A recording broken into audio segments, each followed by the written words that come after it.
Very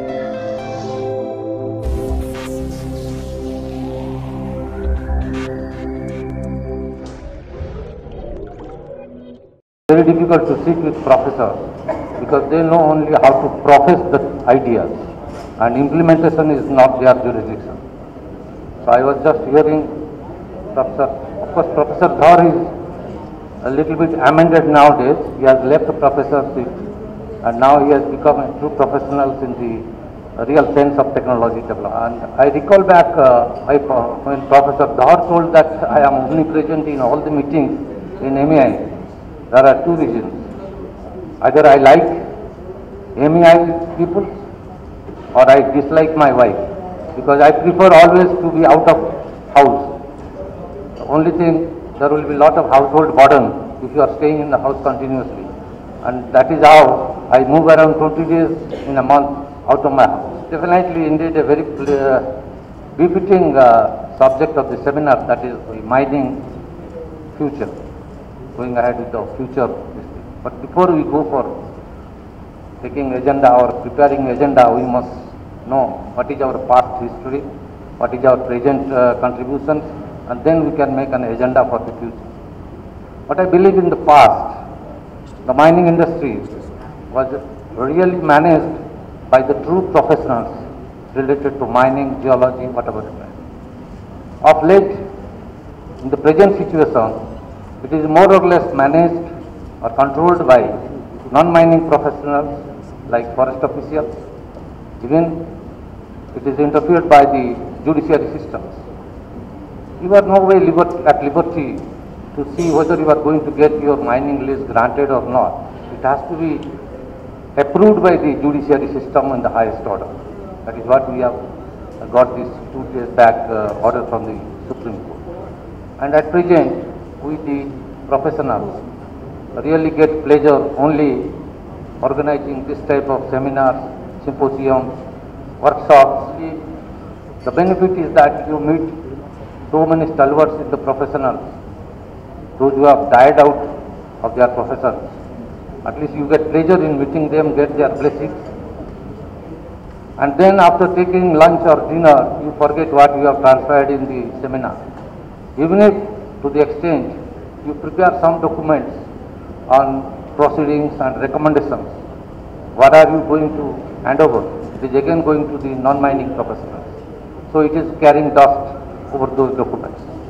There is no persuasion, no initiation, even from the associations or anybody. So now my appeal to the mining professionals that we must work together, we must take up our technical views in a concrete way, fight it out, then only I think in future mining industries can grow. Otherwise, if this continues, I don't think a mine will run by a mining engineer or an exploration will be done by a geologist.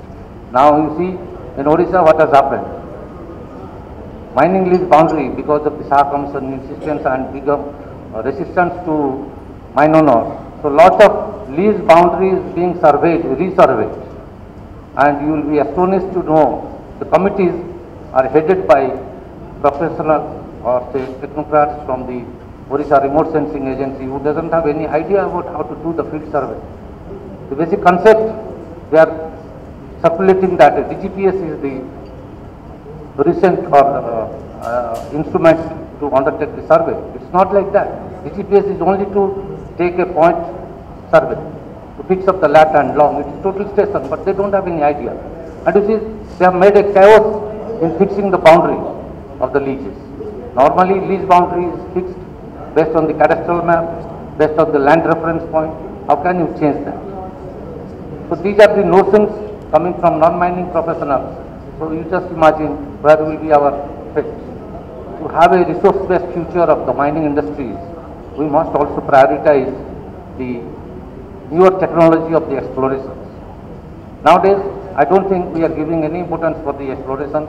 It is only how to produce the mineral and go away with whatever possible way it is required. But unless we give priority on the explorations and add the resources, we don't have any future for that. Because with the advance of technology, as you know, we are in a position to utilize lower grade of ores So that has to be examined and reassessed to have a better resource base. Again, suppose you are doing explorations in certain particular areas, you are not free even to go whether you are going to get the mining leases or you are permitted to operate that mine, because there are so many risks, both politically or locally, socio-economically. So unless these are satisfied, you are not going to get your license. So what is the again use of doing exploration, spending money and getting that? So all the deposits will be unviable if it is not in a very good vulnerable areas or anything, and your political system is not changed. If we really are interested to have a greater future of mining, then we must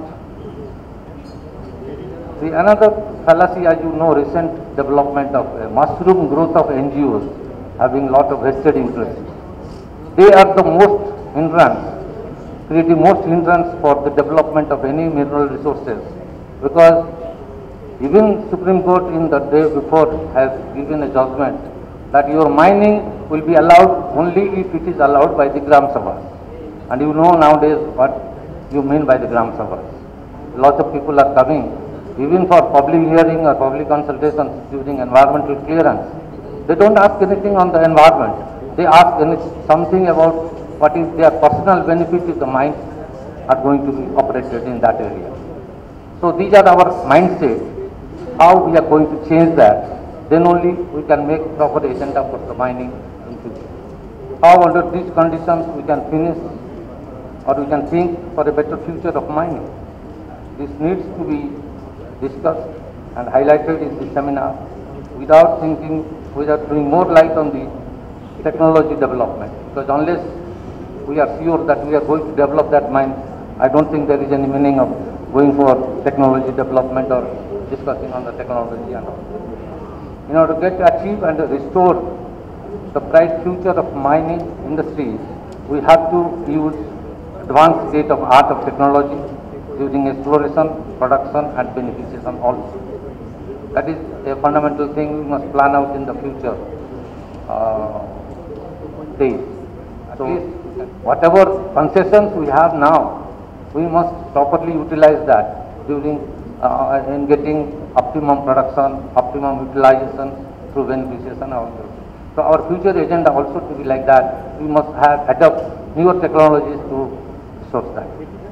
I hope with this I just wanted to conclude my deliberation, but it is the prime responsibility now with the members of these type of associations that we must march ahead to bring our difficulties before the political systems or the bureaucracy systems, to win over their hearts by any means and start mining in different areas.